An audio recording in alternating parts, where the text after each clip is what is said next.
மங்களம் cinema நேயர்களுக்கு என் அன்பான வணக்கம். லீடர் திரைப்படம் வருகின்ற 3ஆம் தேதி ரிலீஸ் ஆகிறது. லெஜண்ட் சரவணன் நடித்து துரை செந்தில்குமார் இயக்கத்தில் ஜிப்ரான் அவர்கள் மியூசிக்கில் படம் ரிலீஸ் ஆகுது. கன்ஃபார்ம் ஆகிடுச்சு. 3ஆம் தேதி படம் ரிலீஸ். அமோக எதிர்பார்ப்புக்கிடையே லீடர் வருகின்ற 3ஆம் தேதி ஏப்ரல் 3ஆம் தேதி படம் ரிலீஸ் டிக்ளேர் ஆகிடுச்சு. மிகப்பெரிய எதிர்பார்ப்பு மக்கள்கிட்ட இருக்குது. ஏற்கனவே துரை செந்தில்குமார் கொடி படத்தில் இன்றைக்கு த்ரீஷாவுடைய என்ன நிலைமையோ அதை கொடி படத்திலே காட்டியிருக்கிறாரு. அது ஒன்று. ரெண்டாவது பார்த்திங்கன்னா எதிர்நீச்சல் படத்தில் சிவகார்த்திகேயன் அவருக்கு மிகப்பெரிய ஒரு டேர்னிங் பாயிண்ட்டாக அந்த படத்தை அமைச்சு கொடுத்தாரு. மூன்றாவதாக சொல்லணும்னா குறிப்பிட்டு சொல்லணும்னா கருடன் படத்தில் வேறு கோணத்தில் சூரியை காட்டியிருந்தார். அந்த வகையில் லெஜண்ட் சரவணன் படம் கடந்த காலத்தில் சில விமர்சனங்கள் எதிர்மறை நேர்மறை விமர்சனம் இருந்தாலும் இது முழுக்க லீடர் படம் பார்த்திங்கன்னா பக்கா மாஸ் 100% லெஜண்ட் சரவணன் அவர்களை வேறு லெவலில் இந்த படத்தில் காட்டியிருக்காரு. முழுக்க கதை தான் இதில் கதாநாயகன். அதை அண்ணாச்சி அவர்களே பெருந்தன்மையோடு அதை சொல்லியிருக்கிறாரு. இந்த படத்தில் முழுக்க அண்ணாச்சியை வேறு கோணத்தில் காட்டியிருக்கிறாங்க. அந்த சில ஃபைட் சீன்லாம் பார்க்குறேன், ரொம்ப ஆவலோடு இருக்கிறேன் நான். படம் எப்போ ரிலீஸ் ஆகணும்னு. ஏன்னா மிகப்பெரிய கிளாப்ஸ் மக்கள் மத்தியில் அதுவும் அந்த குறிப்பிட்டு நான் அன்றைக்கி அந்த ட்ரெய்லர் நிகழ்ச்சியை கூட பார்த்தேன். கமலா தேட்டர் அதகலப்பட்டது. ஒட்டுமொத்த தமிழ் சினிமா, கோலிவுட் சினிமா, அதை தாண்டி டோலிவுட் பாலிவுட்லாம் கூட பார்த்திங்கன்னா மிகப்பெரிய அளவில் இந்த படத்தை எதிர்பார்க்குறாங்க. அது குறிப்பாக காரணமே என்னென்னு கேட்டால் படத்தில் வர ஃபைட் சீனுங்க வேறு லெவலில். அண்ணாச்சி ஃபைட்டு அந்த பெர்ஃபார்மன்ஸ் வேறு லெவலில் கொடுக்குறாரு. இதில் மகள் சென்டிமெண்ட்ன்றது குறிப்பாக பேசப்படுது. நம்ம ஏற்கனவே அந்த ட்ரெய்லரில் பார்த்த காட்சியில் அந்த குழந்தை சொல்லக்கூடிய நான் எங்கள் அப்பாவோட இருக்கணும்னு சொல்கிறதும், அப்போ அந்த இடத்துல இவர் ஏதோ ஒரு சிறையில் இருக்கிற மாதிரி தனிமைப்பட்ட மாதிரியான சில காட்சிகளாக பார்த்தீங்கன்னா மதர் சென்டிமெண்ட்டு குறிப்பாக குழந்தைகளை கவரக்கூடிய படமாக தான் இந்த படம் இருக்குன்றத ஒரு அந்த ட்ரெய்லரில் நம்ம தெரிஞ்சுக்கிட்டோம். இப்போ படம் 3ஆம் தேதி வருதுங்க. மிகப்பெரிய அளவில் பார்த்திங்கன்னா ரெஸ்பான்ஸ் இந்த படத்துக்கு இருக்குது.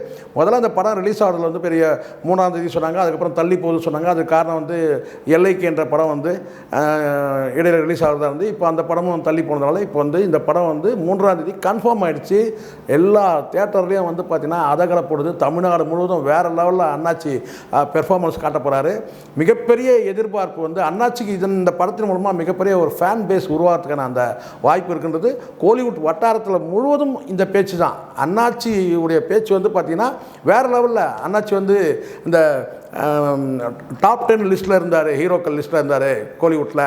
இப்போ டாப் 5 போயிட்டாருன்னு. இப்போ அதை தாண்டி கேட்டால் அந்த 2-3 அந்த இடத்துல பார்த்திங்கன்னா அண்ணாச்சி மிக வேகமான முன்னேற்றம். 2வது படத்திலே இதை இந்த இடத்த எட்டி பிடிக்கிறது சாதாரண விஷயம் கிடையாது. இன்றைக்கி தனுஷ், சிம்பு, இன்னும் சில நடிகர்கள்லாம் இருக்கிறாங்க இல்லையா, இப்போ இருக்கக்கூடிய நான் சொல்கிறது இந்த 1, 2, 3 இருக்கு பாருங்கள், ரஜினி, விஜய், அஜித்.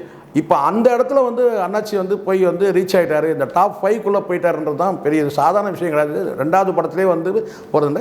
அதில் குறிப்பாக அந்த ட்ரெய்லர் நிகழ்ச்சியில் அண்ணாச்சி சொல்லக்கூடிய சில வார்த்தைகள் இந்த மீண்டும் கூட நான் இங்கே பதிவு பண்ணேன். ஏற்கனவே நான் பதிவு பண்ணியிருக்கேன், மீண்டும் பதிவு பண்ணுறேன். நெகட்டிவான விமர்சனங்களை பாசிட்டிவாக நான் எடுத்துக்கிறேன்னு சொன்னார்.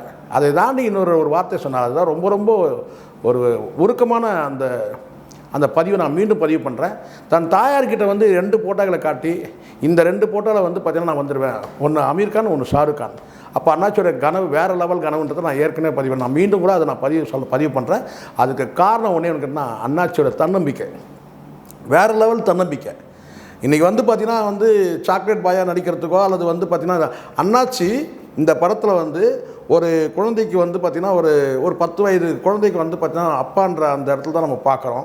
அதில் அவர் பேசக்கூடிய எல்லா பெண் குழந்தைகளுக்கும் அப்பா ஹீரோ தாண்டான்னு சொல்கிறார் இல்லையா, அதெல்லாம் வேறு லெவலில் இருக்குங்க. அந்த பெர்ஃபார்மன்ஸே பார்த்திங்கன்னா அந்த அப்படின்னு ஒன்று எப்படி அப்படின்னு சொல்லி ஒரு வசனம் பேசுகிறார் பாருங்க, அப்படியே புல்லரிக்கிற காட்சி தான். தாமாடா எல்லா அப்பனும் தான் பிள்ளைக்கு ஹீரோ தாண்டா. உண்மையிலே நான் ஒரு பச்சை தமிழன். இன்றைக்கி பார்த்திங்கன்னா இந்த கோலிவுட் பார்த்திங்கன்னா எத்தனையோ ஹீரோக்களை வரவேற்பு கொடுத்துருக்கு. ஆனால் முழுக்க உழைப்பின் மூலமாக இன்றைக்கி அவர் சொன்ன ஒரு வார்த்தை தான், தொழிலையும் கவனிச்சுக்கிட்டு இன்றைக்கி சினிமாவில் கால் பதிக்கிறது சாதாரண விஷயம் கிடையாது. இன்றைக்கி இவர் வந்து இன்றைக்கி ஒட்டுமொத்த நான் அந்த சமீபத்தில் ஒரு கடைக்கு போயிருந்தேன். அப்போ கூட அந்த பாடியில் இருக்க கடைக்கு போகும்போது பார்த்தீங்கன்னா அங்கே வந்து அண்ணாச்சி ஓடி வர மாதிரியான ஒரு லேட்டஸ்ட்டு இந்த 3வது ரிலீஸ்னு சொல்லி ஒரு கட் அவுட் வச்சுருந்தாங்க. அது உள்ளே போய் பார்த்தீங்கன்னா வந்து அண்ணாச்சியோட ட்ரெய்லர், அந்த ட்ரெய்லர் நம்ம வந்து தினம் நம்ம பதிவு பண்ணிகிட்டே இருக்கிறோம் நம்ம ஆடுகளம் சினிமா வந்து அந்த சேனலில். அப்போது அது ஆடுகளம், மெட்ராஸ் மெயில், இந்த குறிப்பிட்ட நமக்கு வந்து ஆதரவான இருக்கக்கூடிய சேனல்கள் எல்லாம் நான் வந்து கொடுத்துருக்குறேன். அண்ணாச்சியோட படம் வந்து முழுக்க நாம் வெளியிடுறதுனால தான் அண்ணாச்சி படம் ஹிட்டெலாம் கிடையாது. இது வந்து அண்ணாச்சி படத்தை வெளியிடறதுக்கு நமக்கு பெருமை இருக்குது உண்மையிலே. ஏன்னா ஒரு பச்சை பக்க மாசான ஒரு படத்தை வந்து நம்ம வந்து ஒரு ஆடாக போட்டிருக்கிறோன்னு சொன்னால் முழுக்க அண்ணாச்சி நம்ம நேசிக்கிறோம். அண்ணாச்சின்ற இன்றைக்கி வந்து பார்த்திங்கன்னா வேறு லெவலில் போகிறாரு.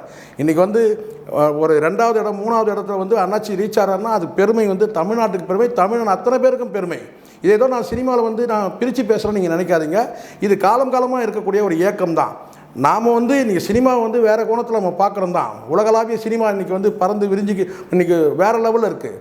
ஸோ கார்ப்பரேட் யுகத்தில் நம்ம இருந்தால் கூட பார்த்தீங்கன்னா இந்த இடத்துல வந்து ஒரு தமிழன் வந்து கோலிச்சறதை நான் தனிப்பட்ட முறையில் நான் நேசிக்கிறேன். சினிமாவுக்கு மொழி இல்லைன்றதை ஒத்துக்கிறேன். ஆனால் அதே சமயத்தில் அந்த உலக சினிமாவில் வந்து பார்த்திங்கன்னா வந்து ஒரு தென்கோடியில் இருக்கிற தமிழ்நாட்டிலேருந்து ஒரு குக்கிராமத்துலேருந்து வந்த அந்த இளைஞர்கள், அவங்களுடைய வாரிசு இன்றைக்கி வந்து தொழிலையும் பார்த்துக்கிட்டு அதே சினிமாவில் கால் பதிக்கணுன்ற அந்த கனவோடு வரும்போது பார்த்தீங்கன்னா அந்த கனவை நாம் மதிக்கணும். படத்தை பார்ப்போம், ரசிப்போம், கொண்டாடுவோம். ஆடுகளம் சினிமா நேயர்களுக்கு மீண்டும் ஒரு முறை தெரிவிக்கிறேன், ஏப்ரல் 3ஆம் தேதி லீடர் படம் ரிலீஸ் ஆகுது. படம் வெற்றியடைய வாழ்த்துக்கள். மீண்டும் சந்திப்போம். நன்றி, வணக்கம். I like this flavor pa.